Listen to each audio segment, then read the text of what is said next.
नमस्कार मित्रांनो, मुख्यमंत्री माझी लाडकी बहीण योजनेत पात्र फॉर्म मंजूर, लाभार्थी यादी जाहीर. नवीन अपडेट राज्य सरकारच्या माध्यमातून देण्यात आलेले आहे. यामध्ये सांगण्यात आलं आहे, जे लाभार्थी मंजूर झालेले आहेत अशा मंजूर लाभार्थ्यांची यादी शासनाकडे पाठवण्याचे आदेश सुद्धा या ठिकाणी देण्यात आलेले आहेत. पूर्ण डिटेल्स आपण समजून घेऊया. त्यासाठी नक्की हा व्हिडिओ शेवटपर्यंत पहा. मित्रांनो, राज्यातील महिलांच्या आर्थिक स्वातंत्र्यासाठी, त्यांच्या आरोग्य आणि पोषणात सुधारणा करण्यासाठी, तसेच कुटुंबातील त्यांची निर्णायक भूमिका मजबूत करण्यासाठी मुख्यमंत्री माझी लाडकी बहीण योजना सुरू करण्यात आली आहे.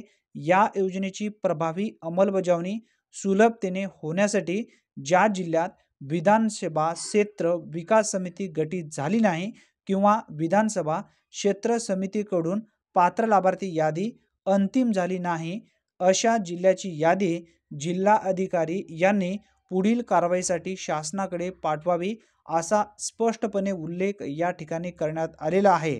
आता जे महिला पात्र झालेले आहेत अशा पात्र महिलांची यादी शासनाकडे पाठवावी असा आदेश या ठिकाणी देण्यात आला आहे. यासाठी विधानसभा क्षेत्र समितीची मान्यता घ्यावी.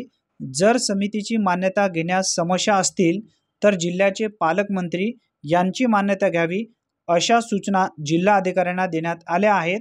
मुख्यमंत्री माझी लाडकी बहीण योजनेच्या अंमलबजावणी संदर्भात शासन निर्णय सुद्धा घेण्यात आलेला होता. हा शासन निर्णय आपण पूर्ण व्यवस्थितरित्या आपल्या एका व्हिडिओमध्ये समजून घेतलेला आहे. ज्यांनी तो व्हिडिओ पाहिला नसेल त्यांनी एकदा नक्की पाहून घ्या. अतिशय महत्त्वपूर्ण ही माहिती आहे. जास्तीत जास्त तुमच्या मित्रापर्यंत नक्की शेअर करा. धन्यवाद. पुन्हा भेटूया. तोपर्यंत जय हिंद, जय महाराष्ट्र.